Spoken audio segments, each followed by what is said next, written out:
Ang programang ito ay rated SPG. Striktong patnubay at gabay ng magulang ang kailangan. Maaaring may masiselang tema, lengguwahe, karahasan, sexual, horror o droga na hindi angkop sa mga bata. Ano kaya ang tinatagong sikreto ni Samson at ni Genesis? Alamin natin. Welcome back sa aking channel, mga kaganapan sa Lilet Matias.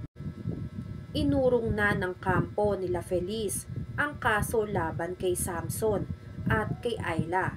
Nabigyan ng panandaliang ligaya at kasiyahan ang kampo nila Samson matapos ngang malaman na inuurong na ang kasong concubinage laban kay Samson. Pero mali pala ang akala ni Samson dahil kaya pala inurong nitong si Feliz ang kasong concubinage para palitan ng panibagong kasong isasampa para kay Samson at Ayla. Gaya nga ng plano nila Attorney Spanky. Inibangan nila ang kaso na isasampa laban kay Samson para mas masiguro na maipapanalo nila ang laban sa korte. At isa pa nga ay naaawa pa din itong si Feliz sa asawa niyang si Samson. Pero inuudyokan nitong si Eira, ito ngang si Feliz, para maging matatag at huwag paawaan ang mga taong manloloko katulad na lang ng asawa niyang si Samson. Nagkagulo na nga ang bawat panig, lalong-lalo na nang malaman ni Feliz na talagang nagdadalang tao ang hinihinalang kabit ng asawa niyang si Samson na si Ayla. Dahil ang gusto ngang mangyari nitong si Feliz ay mapunta sa kanya ang batang dinadala sa sinasapunan nitong si Ayla. Dahil yun naman daw talaga ang nasa kasunduan nila. Sinubukan ni Feliz na hindi na idamay si Ayla sa kasong isasampa niya kay Samson. Dahil kahit paano nga ay naaawa pa din si Feliz para sa magiging kondisyon ng bata sa tiyan ni Ayla. Dahil pinaniniwalaan ni Feliz na mapupunta sa kanya ang babing nasa sinapunan ni Ayla. Dahil yun naman talaga ang plano nila. Dumating pa nga itong si Genesis sa ospital para i-check kung ano na ang kalagayan nitong si Ayla. Nagtataka naman sila Attorney Spanky at Eira kung bakit ngayon lang lumutang ang kapatid nitong si Ayla na si Genesis at ni hindi man lang daw pinaalam ni Feliz na may kapatid pala itong si Ayla. Pinaliwanag naman ni Feliz na walang kinalaman si Genesis sa kung anong gulo ang pinapasok nilang tatlo nila Samson dahil lagi din naman daw wala sa inuupahang bahay nila Ayla itong si Genesis dahil busy ito sa pagtatrabaho kaya hindi na kailangan pang idamay sa kaso nila. Sumagot naman si Spanky na kailangan nila si Genesis dahil po pwede nila itong hingan ng statement tungkol sa ginagawa nila Samson at Ayla tuwing magkasama ito sa inuupahang bahay nila. Pero pinagdiinan pa din itong si Feliz na wala talagang kinalaman si Genesis sa kasunduan nilang tatlo. Bakas nga dito kay Attorney Spanky na hindi na niya magagawang pagkatiwalaan itong si Feliz dahil una pa lang ay nagawa na nitong magsinungaling sa kanilang dalawa ni Eira. Pati na din ang kasunduan nito ay nagawang itago nito para lang sa pansariling kagustuhan ni Feliz at para magmukhang malinis ito. Dumating na din si Bonnie galing sa lab o korte para kunin ang bagong kasong isasampa kay Samson at bagong kasong ipaglalaban nila sa korte.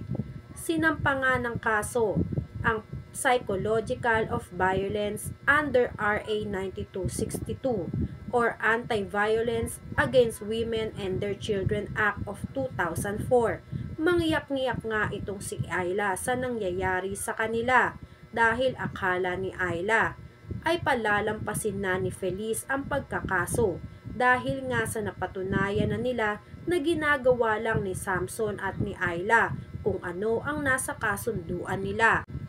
Nagbakasakali naman itong si Samson na mahuli ang kiliti nitong asawa niyang si Feliz para iurong ang kasong isasampa sa kanya.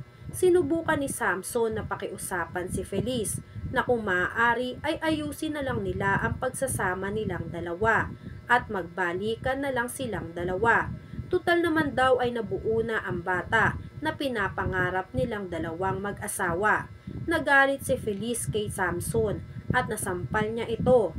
Nagsabi si Feliz, alam mong hindi anak ang magpupuno sa ating pamilya dahil sinira mo na lahat ng posibilidad para magkabalikan tayo nung nakipagrelasyon ka sa iba. Wasak na wasak nga ang puso nitong si Samson nang pinagtabuyan siya ng asawang si Feliz at hindi pagbigyan sa gusto nitong mangyari na magkabalikan pa silang dalawa. Dahil winasak na daw ni Samson ang puso nitong si Feliz, kaya wala nang babalikan pa si Samson kahit kailan.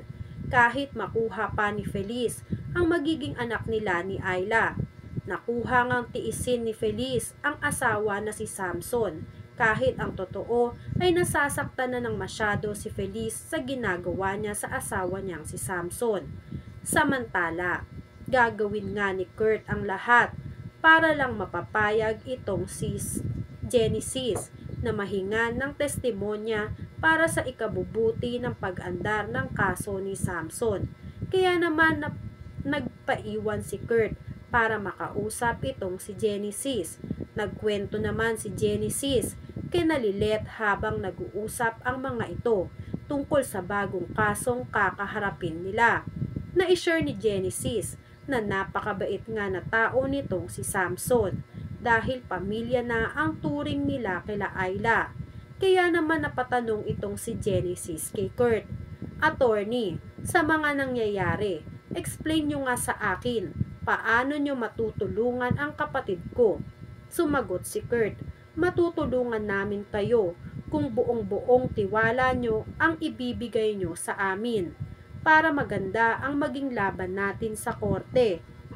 Kaya naman kinuha ni Lilet ang pagkakataon na sabihin kay Genesis na kung maaari ay magbigay ito ng statement sa korte para sa kanila para maisali sa pagdedepensa nila sa kampo nila Feliz. Nang sa ganon ay mas magkaroon sila ng laban at maipanalo nila ang kaso. Sa kasamaang palad ay ilag pa din nga itong si Genesis at ayaw pa din makisali at magbigay ng testimonya dito kay Lilet. Hinatid naman ni Kurt si Lilet sa bahay nito at napag-usapan nila ang tungkol sa hindi pagpayag ni Genesis sa pagbibigay ng testimonya. Kaya naman nangako si Kurt kay Lilet na konting-konti na lang ay mapapapayag din nila ito dahil konti na lang daw sa paggamit ni Kurt ng convincing power niya ay ibibigay din si Genesis. Samantala, nag-aalala naman si Lilet sa magiging kalagayan ng magiging anak nila ni Samson pero sinabi ni Ses na may magiging katuwang naman itong si Ayla sa pag-aalaga ng bata kung sakaling maisilang na itong anak nila. Ito namang si Samson ay tinawagan si Genesis para utusan na huwag magsasalita sa kahit anong mga tanong nila Lilet dahil baka mas malaman pa daw ng mga ito ang katotohanan. Ano kaya ang totoong tinatago nitong si Samson? Yan nga ang mga kaganapan at mga dapat nating abangan dito sa Lilet Matias. Kung gusto nyo pa ng mga ganitong klaseng video ay mag-subscribe at i-like itong video na to. Maraming salamat po.